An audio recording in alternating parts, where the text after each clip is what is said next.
কৃষ্ণ দ্বৈপায়নে ব্যাসদেবের আরতে 4 বেদ 14 শাস্ত্র 18 পুরাণ প্রণেতা করেছেন। দেখো যে মহাজন নাম কৃষ্ণ দ্বৈপায়ন, এই মহাভারত গ্রন্থখানা তার রচিত যে হলো, সেই মহাভারতের উত্তম এক চরিত্র হলো কৃষ্ণ দুর্বাদল। আর একটা চরিত্র জানি জননী গান্ধারী যে হয়, যাহারে আজ 100 পুত্র চলে গিয়েছে, বেঁচে নাই কেউ ধরাই।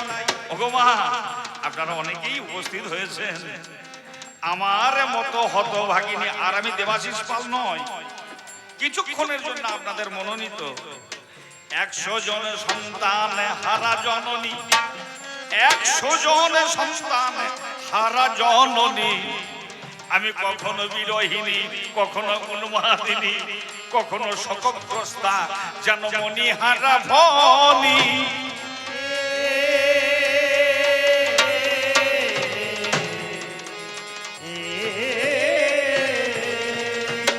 আপনারা আশীর্বাদ করবেন, আমি কি সেই গান্ধারী হতে পারি যে বিশেষ জ্ঞানের অধিকারী, যে ধৃতরাষ্ট্রের নারী, যার পুত্র ছিল কুরু অধিকারী, আজ সাজাইয়েছেন সেই গান্ধারী।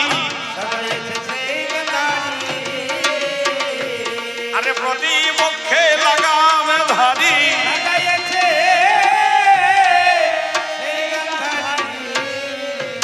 ব্যাস বলছেন খ্যাতা ভূভৌ রত্ন নিধি তথা ভারতম উচ্চতে। সুউচ্চ হিমালয়ের ন্যায় বিরাট উঁচু, আর অতল স্পর্শী সমুদ্রের ন্যায় রত্নাকর সুগম্ভীর এই মহাভারত। আর আপনারা সবাই জানেন, আজ যেখানে আলোচনা, যুদ্ধ শেষ হয়ে গেছে, কুরু পাণ্ডবের যুদ্ধ শেষ। দুর্যোধন, খুব মন দিয়ে শুনবেন, আজ গান তো এক দাদা বললেন একটু রস করে করে, কিন্তু বলুন যে মায়ের 100 ছেলে মারা গেছে, সে আজ কোন রসের কথা বলবে বলুন তো? আমার মতো যেন কেউ না হয়, কোন মায়ের যদি একজন সন্তানের প্রাণ বিয়োগ হয়, সে মা যেন মাটি ছেড়েই উঠতে পারে না। আর আজ আমি গান্ধারী, আমার 100 ছেলে শুধু নয়, আমি রাজমাতা, আমার হাজার হাজার প্রজার করুণ আর্তনাদ আমার কানে যায়। আমি কোন রস করব বলতে পারেন? মহাভারতের বিষয় আমার পুত্র কারা কারা, খুব ঠান্ডা মাথায় বুঝতে হবে। এই যে দুর্যোধন যুযুৎসু, অগরাজ দুঃশাসন, দুঃসহ দুঃসল জলসন্দসম, অনুবিন্দ দুর্ধর্ষ সুবাহু দুষ্প্রদর্শন, সহবিন্দ বিবিঙ্গে সতী আর সুলোচন, দুর্মুখে কর্ণশল আর দুষ্কর্ণ, সত্যচিত্র উপচিত্র আর যে বিকর্ণ, চিত্রাক্ষ চারুচিত্র দুর্মদে সরাসন, দুর্বিগাহ উর্ণ নাভ বিভৎসু বিকটানন, সুনাভ উপনন্দক চিত্রবানন্দ, চিত্রবর্মা সুবর্মা দুর্বিমোচনে জরাসন্ধ। এই প্রকারে 100 জনের ছেলে আমার যখন চলে গেল, যে সময়ে সঞ্জয়ের মুখে থেকে আমার শোনা গেল বৃকোদরে ভীম গদা প্রহারে, দুর্যোধন পড়ে গেছে ভূমি, আর কি মাথা স্থির থাকতে পারে রাজ অন্তপুর ভবনে। তাই যত যত কুলবধূগণ সদ্য বিধবা হয়েছে, তাদেরকে সঙ্গে লয়ে মহাভারতের স্ত্রী পর্বের মাঝে গভীর ওই অন্ধকার রাত্রে, অমাবস্যার ঘন ঘোর অন্ধকার রাত্রে, হাতে একটা মশালে লইয়ে, এই মশালটা কি জ্ঞানদ মশাল লইয়ে আমার আশা যে হইছে। আর এই কুরুক্ষেত্রের মাঝে আমি এসে দেখছি, এ কি আমি আসিয়া হেথায়ে দেখি, আসিয়া হেথায়ে দেখি ওহে লাগামে ধারি, আসিয়া হেথায়ে দেখি ওহে লাগামে ধারি। যুদ্ধ শেষ হয়ে গেছে। আচ্ছা আপনারাই বলুন তো, বর্তমান কলি যুগে গান হচ্ছে, কিন্তু গানের বিষয় দাপর যুগ। মহাভারতের মাঝখানে একটা গ্রাউন্ডের মাঝখানে ফুটবল খেলা হচ্ছে। ফুটবল খেলা, দুটি দল খেলা শেষ করে তারা চলে গেছে। আচ্ছা আপনারাই বলুন, দুটো দল যখন চলে গেছে, খেলার গ্রাউন্ডের মাঝখানে, মাঠের মাঝখানে রেফারি কি থাকবে? বিচারটা আপনারা করুন। আপনারা বলবেন কৃষ্ণ কি রেফারি? হ্যাঁ, কৃষ্ণই রেফারি।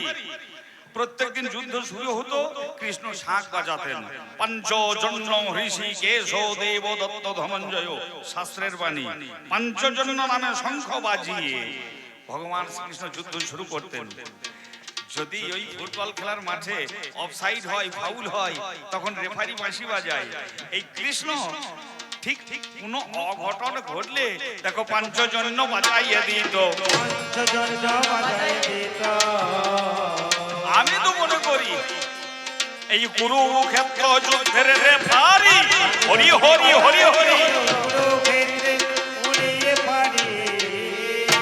কিন্তু যুদ্ধ তো শেষ হয়ে গেছে, প্রাণে রক্ষা নাই হে।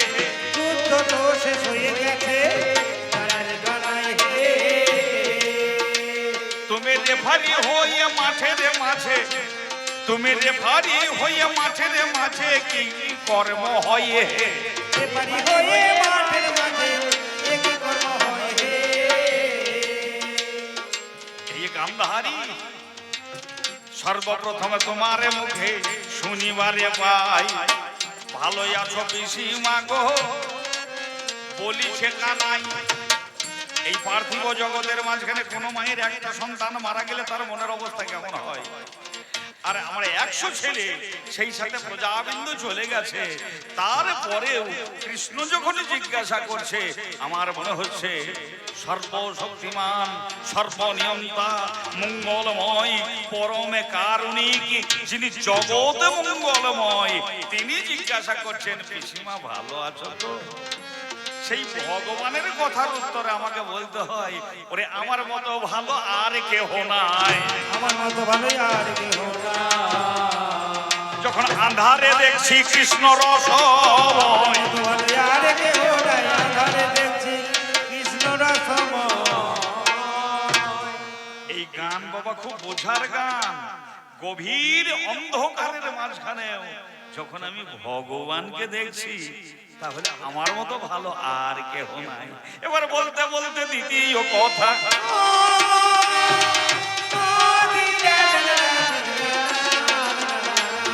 ও যে আমায় জিজ্ঞাসিল মঙ্গল ঘটে কক্ষে করে, যত কুলবধূগণ এলো, অন্ধকার গভীর রাতেও কৃষ্ণ দেখতে পায়। ও যে মঙ্গলে ঘটের উপরেতে আমের শাখা জানি রয়, যাকে আম্র শাখায় আম্র পল্লব বলে ভক্তগণে। দেখো তার উপরে শশী ডাবে আছে, দেখেছে নয়নে। এইটাই তো জিজ্ঞাসা, আপনাদেরও জানার বাসনা। এই যে এখানে পঞ্চতত্ত্বের যে ঘরটা আছে, এই ঘরটাতে আমের শাখা আছে, শশীষ ডাব আছে। এটা রাখা হয়েছে কেন? মাননীয় জনকোটে চরম ব্যথাতুর বেদনাতুর দিনেও যখন জিজ্ঞাসা করছো, না বলে পারছি না। এই আমকে বলা হয় রসাল বৃক্ষ। এটা তো তোমরাই শাস্ত্র তৈরি করেছো কৃষ্ণ, যুগে যুগে ভগবানের মুখের বাণীটাই শাস্ত্রের বাণী হয়েছে। যতটুকু জানা গিয়েছে, আমকে বলা হয় রসাল বৃক্ষ, আর ওই আম্র পল্লব ঘটের উপরে দিতে হয় কেন? এর অন্তর্নিহিত যে কারণটা আছে, আমাদের হৃদয় কন্দরে যদি জ্ঞান, প্রেম, ভক্তি এর রস যদি উজ্জীবিত হতে থাকে, আমের মতো, আম্র পল্লবের মতো, কখনো যেন শুষ্ক না হয়, এই প্রতীক হিসাবে আমের শাখা। আর শশীষ ডাবটা কেন? যতটুকু জানা যায় কৃষ্ণ আজ এই বেদনার দিনে এই জিজ্ঞাসা কি ভালো? তথাপি না বললে নয়। সনক, সনাতন, সনন্দ আর সনত কুমার, ব্রহ্মার 4 জন মানসপুত্র, তারা নতুন করে একটা স্বর্গ তৈরি করে নতুন একটা দেবরাজ তৈরি করার চেষ্টা করেছিল। শাস্ত্র যা বলে, সেই দেবরাজ তৈরি করতে করতে তার মাথাটা তৈরি করে ফেলেছে। সে কারণে দেখবেন ডাবের মাঝখানেও ঠিক ওই দুটি চোখ আছে, একটা মুখেরও ছিদ্র আছে। একেবারে মাথাটা তৈরি করেছে। তখন দেবরাজ কাঁদতে কাঁদতে ব্রহ্মার কাছে গিয়েছে। ব্রহ্মা তখন বলছে, শোনো দেবরাজ, এই সনক সনাতন সনন্দার সনত কুমার আমারই মানস পুত্র, এদেরকে তুমি অবজ্ঞা করেছো, তাই নতুন ভাবে আবার একটা দেবরাজ ইন্দ্র তৈরি করবে। এও কি হয়? ব্রহ্মা তখন ছুটতে ছুটতে এসে এই চারজন ঋষিকে নিষেধ করছে। এই ঋষিগণ বলছে, তাহলে আমরা যে বিষ্ণুর ভক্ত, আমরা যে আপনার সন্তান, আমাদের মান্যতা দিল না, তাহলে এই দেবরাজ ইন্দ্রের মাথাটা তৈরি করে ফেলেছি, এটা কি হবে? না, এটা সমুদ্রের জলে ভাসাইয়ে দাও। অবশ্যই সমুদ্রের কিনারে এমন একটা বৃক্ষ তৈরি হবে, যে বৃক্ষের ফল মাঙ্গলিক কাজে ঘট স্থাপনে ঘটের উপরে ওই সশীষ এই ফলটি প্রতিস্থাপন হবে, আর জগতের মাঝখানে এইটাই যেন দেবরাজ ইন্দ্রের মাথা রূপে মঙ্গল ঘটের মাঝখানে শোভা বর্ধমান করবে। মাননীয় ভক্তমণ্ডলী, নিতাই গৌর প্রেমানন্দে হরি হরি। আর আমার পুত্র বধূগণ, এই রক্তক্ষয়ী সংগ্রামের দিনে কৃষ্ণ দর্শন করতে এসে দেখো মঙ্গল ঘটে কক্ষে করেছে, মঙ্গল ঘটে কক্ষে করেছে। ওগো কৃষ্ণ তোমায় বলা যাচ্ছে, মঙ্গল ঘট কক্ষে করেছে, কৃষ্ণ তোমায় বলা গেছে। এবার 3 নম্বর জিজ্ঞাসা মোদি জানা না, আমার কাছে করে গো, মোদি জানা না, বলে চোখে তোমার কাপড় বাঁধা, মোদি জানা, কেমন পতিব্রতা হয় গো। মোদি জানা না, হে নারায়ণ, হে পতিত পাবন, হে নিরোধ বরণ, সবই তো তুমি জানো। আবার শেষ জিজ্ঞাসা করছে, কোন পাপ করলে পশুর সঙ্গে ছাগলের সঙ্গে মানুষের বিবাহ হয়? মাননীয় ভক্তমণ্ডলী, পাপের যে কত বিধান আছে, মানুষ এক জন্মে কত পাপ করে। কৃষ্ণ কৃষ্ণ একবার স্মরণ করে দেখো, তোমাকে এই জিজ্ঞাসা করেছিল অর্জুন, যতটুকু শুনেছি সঞ্জয়ের কাছ থেকে। দেখো, পাপের বাসনা মনে কেউ নাহি করে, এ পাপের বাসনা মনে কেউ নাহি করে। ওগো পাপের বাসনা মনে কেউ নাহি করে, পাপের বাসনা মনে কেউ নাহি করে। তথাপি সবলে ধরি সেই মানবের, কথা সবলে ধরি সেই মানবে। বল পাপ পথে নিয়োজিত করে কোনে জন, পাপে পথে নিয়োজিত করে করে জন। একটু কৃপা করি মীমাংসা করো হে মধুসূদন। কৃপা করে কৃপা করো হে মধুসূদন। তথাপি বলতে বলতে কালাচাঁদ যখন আমায় জিজ্ঞাসিল, এই যে ছাগলে ছাগলে কথা শুনতে পেলাম ভালো, ছাগল শব্দটা যদি বারবার বলা হয় কি হবে বাবা?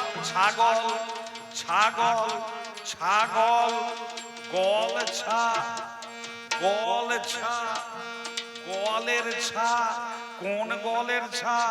নন্দ গোয়ালার ছা, গোয়ালা মানে ঘোষ, নন্দ ঘোয়ার ঘোষের ছা, আর সেই নন্দ ঘোষের ছাকে না এই কালাচাঁদ। ও চিন্তা করুন, আমি যদি ঘুরিয়ে তোমায় জিজ্ঞাসা করি কোন পাপ করিয়ে কৃষ্ণ তুমি আগের জন্মে ছিলে নাকি রাম, ক্ষত্রিয় বংশে তোমার আবির্ভাব হয়েছিল, তার আগের জন্মে পরশুরাম ব্রাহ্মণের ঘরে আবির্ভাব হয়েছিল, তুমি কোন অপরাধ করেছিলে তাই কৃষ্ণ প্রথম আবির্ভাব তোমার কংসের কারাগারে? মানুষ জীবনে অপরাধ করলে তার সাজা হয়, তার কারাবাস হয়, কিন্তু তোমার আবির্ভাব হচ্ছে কোথায়? সেই কংসের কারাগারে। কংসের কারাগারে। তুমি কোন অপরাধে করিয়েছিলে? এই সমস্ত ছেন্দু কথা আজ এই কুরুক্ষেত্র রণাঙ্গনে চলে না। পাপ তোমার জন্যই, সব কারণের তুমি মূলীভূত কারণ। ছাগল ধর্ম সাক্ষাৎ ধর্মই হচ্ছে ভগবান। আমি যে পতিব্রতা তার প্রমাণ, তার দিতে মান এসেছিল ধর্ম মতিমান। স্বয়ং ধর্ম যদি ছাগল হয়, ধর্মের তাহলে অধর্মটা কোথায়? ধর্ম কোন অধর্ম করে? দেখো, ধর্মকে ছাগল সাজতে হলো, ধর্মকে ছাগল সাজতে হলো। ওগো কৃষ্ণ দুর্বাদল তুমি বলো, ধর্মকে সাজতে হলো, কৃষ্ণ দুর্বাদল তুমি বলো। একদিকে আমাকে বলছে পিসিমা, একদিকে মা বলছে, আবার মায়ের বিয়ের কথা নিয়ে কেমন রসিকতা করছে দেখছেন। মাননীয় জনগণ, আপনারা একটু বিচার করবেন, সূক্ষ্মভাবে বিচার করবেন। আমি যে কথাগুলি বলতে চাইছি, ধর্ম যদি ছাগল সাজে তাহলে কার জন্য? এই পতিব্রতা ধর্ম যে রেখেছে, পাতিব্রত্য ধর্ম যে রেখেছে, তার মান রাখতে স্বয়ং ধর্মকে ছাগল বেশে আসতে হয়েছে। পরে সেই ধর্মই যখন প্রমাণিত হচ্ছে ধর্ম, ধর্মরাজ জম নয়, এই ধর্মই হচ্ছে স্বয়ং ভগবান। আমি যখন আমার দু চোখে ভরে তার শঙ্খ চক্র গদা পদ্মধারী রূপ দেখলাম, তিনি যখন দৈববাণী করলেন আমি হব রাজ মাতা, আমি হব রাজ রানী, কিন্তু আমি বললাম না, আমি গান্ধারী। যে রূপ দেখেছি, লোকাচারে আমার বিবাহ হলেও ওগো জগতের পতি, তুমি যখন ধর্মরূপী আমার পতি হয়েছ, বাইরের কোন রূপ, বাইরের কোন রস, কোন স্পর্শ, কোন গন্ধ আমার এই দেহটা হয়তো গ্রহণ করবে, কিন্তু আমার অন্তর দিয়ে কখনোই আমি গ্রহণ করব না, কখনোই আমি গ্রহণ করব না। তাই চোখে কাপড় বেঁধে বলছি, তুমি অন্তরের ধনে কালো সোনা, হরি হরি ধ্বনি উলুধ্বনি। তাই তোমার যাহা বলা ছিল আমার বলা হলো গো, আহা মরি মরি রে, তোমার যা বলা ছিল আমার বলা হলো গো। তবে অন্ধকার রজনীতে জানিতে ইচ্ছা হলো গো, অন্ধকারে রজনীতে যেতে ইচ্ছা হলো গো। তুমি বলো বলো কৃষ্ণ ধন, বলো মম ঠাই, যে ঠাই অগণিত মানব নিধন রক্তপাতে হয়। এই কুরুক্ষেত্র রণাঙ্গনে অগণিত মানব নিধন, কত রক্তপাত হয়েছে। বলো এ যাই গাই কেমন করে ধর্ম বজাই থাকে,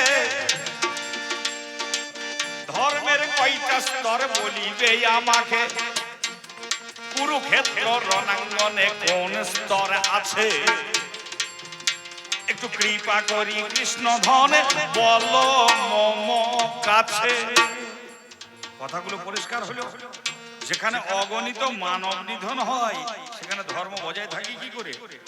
যদি বলো ধর্ম বজায় আছে, তাহলে ধর্মের স্তর কটা? আর কুরুক্ষেত্র রণাঙ্গনে এই যুদ্ধক্ষেত্রে কোন স্তরটা আছে? এই ধর্মের স্তরের দ্বারা, এই স্তরের দ্বারা জগতের কি উপকার তুমি করেছো? ধর্মরাজ্য স্থাপিবে বলে ধর্ম যুদ্ধ যে ঘোষিলে, যুদ্ধের প্রথম দিন হতে শেষ দিন পর্যন্ত তুমি অধর্ম করিয়ে গেলে। একটা ধর্মরাজ্য প্রতিষ্ঠা করতে গিয়ে, একটা পাকা বাড়ি তৈরি করতে গিয়ে ভিতটা তো শক্ত করতে হবে, কিন্তু ভিতটা যদি নরবরি হয়, পাকা বাড়ি, 10 তলা পাকা বাড়ি টিকবে তো? মুখে বলছো ধর্মরাজ্য, কিন্তু যুদ্ধের প্রথম দিন থেকে এই কৃষ্ণই যুদ্ধের যিনি অর্জুনের লাগামধারী, বাবা সেই তো দেখি অধর্ম করে, সেই তো দেখি অধর্ম করে। ওগো কৃষ্ণ বলো তুমি প্রকাশ করে, দেখি অধর্ম করে, কৃষ্ণ বলো প্রকাশ করে। ধর্মরাজ্যের ভিতটা এত দুর্বল, এত নরবরে করলে কেন? যুদ্ধের প্রথম দিনে বালক বধ, দশম দিনে তুমি নিজেই স্বীকৃতি দিচ্ছ, স্বয়ম্ভু নারদ শম্ভু কুমার কপিল মনু প্রহ্লাদ জনক ভীষ্ম বলি বইয়া সখী বয়ম, 12 জন বৈষ্ণব, তার মাঝে ভীষ্ম একজন বৈষ্ণব। তুমি বিষ্ণু হয়ে, তুমি কৃষ্ণ হয়ে, তোমারই ভক্ত একজন বৈষ্ণব পার্থ অর্জুন, সেই বৈষ্ণবকে দিয়ে কেন বলো বৈষ্ণব নিধন তুমি করালে? বৈষ্ণব নিধন তুমি করালে। মহাভারতের গান শুনবো বললেই হবে না বাবা, একটু সূক্ষ্ম ভাবে বিচার করুন ভক্ত দল। বৈষ্ণব নিধন তুমি করালে। কত অন্যায়, গুরুবধ। গুরু কাকে বলে? অন্ধকার থেকে আলোর পথে যিনি নিয়ে যান তিনি হচ্ছেন গুরু। অর্জুনের গুরুদেব কে গো? দ্রোণাচার্য। সেই দ্রোণাচার্যকে বধ করার জন্য মিথ্যার আশ্রয় নেওয়ালে তুমি ধর্মপুত্র ধর্মরাজ আমার আদরের সন্তান সম যুধিষ্ঠিরকে দিয়ে মিথ্যা বাক্য বলানোর চেষ্টা করলে। তাহলে বলো ধর্মরাজ্য স্থাপন করতে গিয়ে এমন অধর্মের ভিত, এমন অধর্মের আশ্রয় কেন তুমি করেছিলে? তুমি ভাবে ভাবে জানাইয়া যাবে ওগো মঙ্গলময় হরি। আমি ভাবে ভাবে শুনে নেব, বলি শোনো লাগাম ধারি। তবে শুনেছি প্রবীণীদের মুখে কালা চাঁদ তুমি শোনো, এই ধর্মরাজ্যের অভিষেক সপ্ত সিন্ধুর জলে হয় বলে জ্ঞানী গণ। আপনারা যখন কোন মন্দির প্রতিষ্ঠা হচ্ছে, গঙ্গে যমুনে চ গোদাবরী জলস্মিনে সন্নিধিং গুরুহু, সপ্ত গঙ্গার জল লইয়ে এসে, তাই তো নাকি মন্দির প্রতিষ্ঠা হয়। কিন্তু বলো তো কৃষ্ণ, আজ সমগ্র ভারতবর্ষ হাহাকারে ভর্তি হয়ে গেছে। এই ভারতবর্ষর ধর্মরাজ্য হস্তিনাপুর ধর্মরাজ্য স্থাপন হাহাকার উঠছে, বিধবাদের চোখের জল ছাড়া আর কিছু নাই। আমার জানার প্রার্থনা, কোন জলে ধর্মরাজ্যের অভিষেক হবে? না এই বিধবাদের চোখের জলে কি অভিষেকে হবে?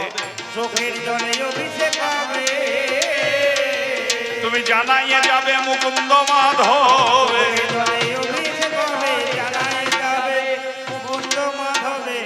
শেষ কথা 4 নম্বর মূল দোষীটাকে, এই কুরুক্ষেত্র যুদ্ধের মূল দোষীকে যদি সব কারণের কারণ তুমি হও, এই বলিয়া প্রথম পালা আমি সাঙ্গ করি। একবার শ্রী গুরু প্রেমানন্দে ভক্তগণে বলুন হরি হরি। তবে কৃষ্ণ গো, চারিদিকে যখন ক্রন্দনের ধ্বনি, তখন এমন বলতে চায় আসি